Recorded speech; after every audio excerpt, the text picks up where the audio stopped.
through what is the reforms that we are currently undertaking as a country towards more production, and also towards seeing Kenya being a net exporter of sugar. Currently, of course, we have a lot of potential. The people of Western Kenya, most of the sugar is produced in the western part of Kenya, and we have about 15 sugar mills on that side of the country with various capacities that potentially can produce about 1.5 million tons of sugar a year. But currently we are between 650 to up to about 850. It has many players, it has traders, and also many other players who participate in the sector in various ways. Others are transporters. Of course, it is very critical to our sector. It contributes to about 4% of the GDP, the country's GDP, and is also the center to food systems, energy, and manufacturing. Most of our mills produce their energy. Of course, we have a lot of untapped potential. Currently, we are trying to move the sector to the coast side. We have a new project that is ongoing in Tana River, where we have the government has given an investor 56,000 hectares of land to grow cane. They are currently doing seed cane, and hopefully maybe by next year they should start producing. So we are trying to shift the sector to the coastal region. The reality first, the systemic challenges in the industry. Of course, globally, low productivity is a major issue, but over time, because of government interventions, we've been able to provide inputs at a subsidized rate, like fertilizer and urea, and that has seen us improve our production. Currently, we are still a high-cost country, and the cost of producing sugar is a bit high in the region, but more or less comparable to Uganda. Of course, we have a weak miller farmer, so we try and we have a cane pricing committee to try and manage that kind of situation where the farmers don't trust the miller. So we set a minimum price so that the farmer can benefit out of it. We also have inefficient milling, but most recently the government has gotten out of the sugar business. So the sugar is now 100% in the private sector. We are able to lease 4 mills that belong to the government to the private sector, and most of them are the local producers. Previously we had challenges around the policy, but now we have a law specific to sugar.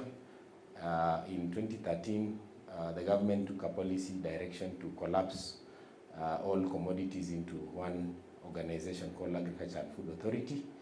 But for the last 10 years, they didn't see any improvement, so they returned back the Sugar Act, which created Sugar Board that will give specific focus to the sugar industry. Our mandate, reimaged from the regular strategic sector, is data-driven by the oversight. As you can see up there, mostly we are data-driven. We license and also manage the compliance issues. We monitor the market.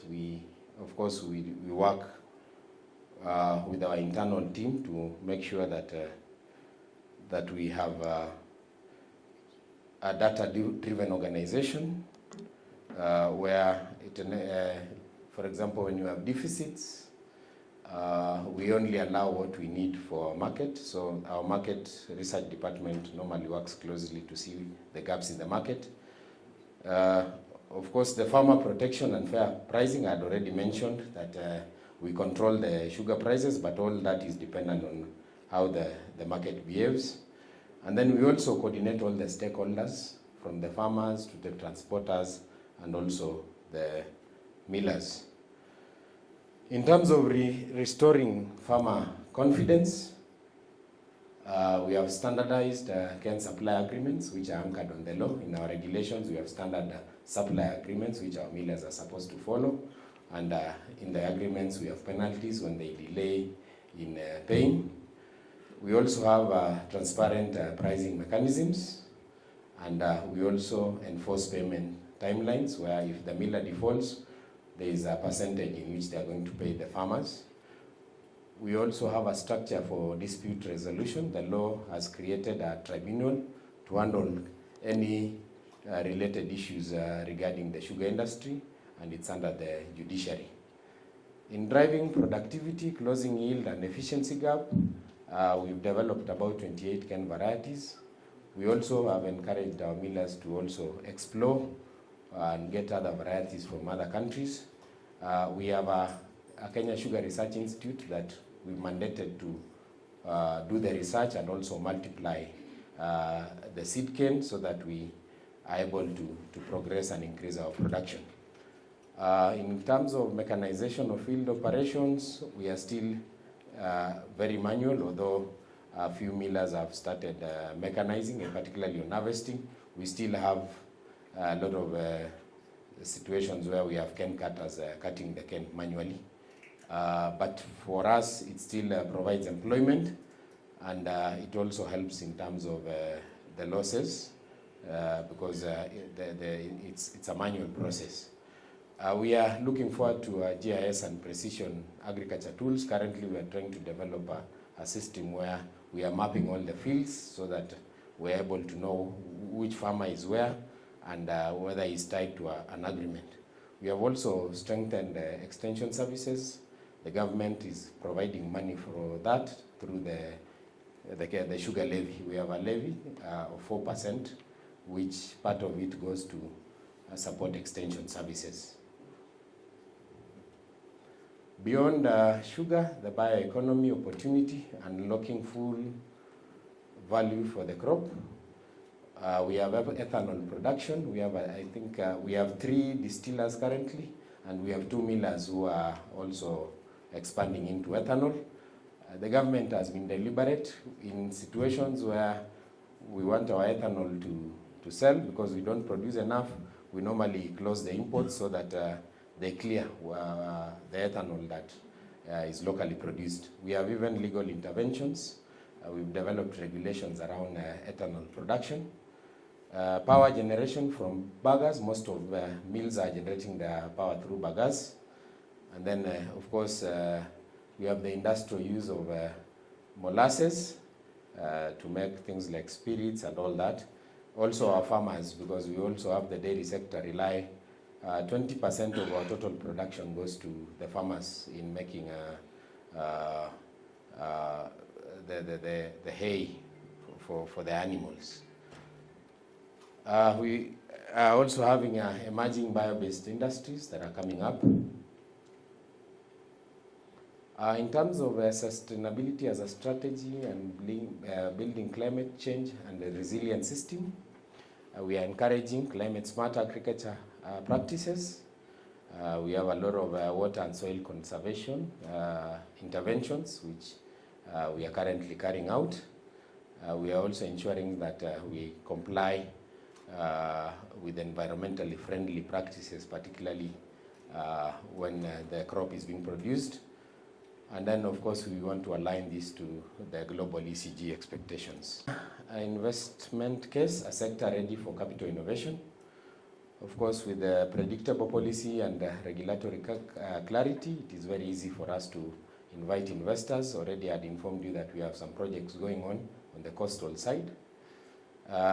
We currently have a strong domestic demand, so we are working towards making sure that we have sufficient sugar. But in the meantime, we do receive also exports from COMESA, particularly countries like Eswatini and Zambia, Zimbabwe, and Uganda also our neighbors. We have a bilateral where they normally meet our demands.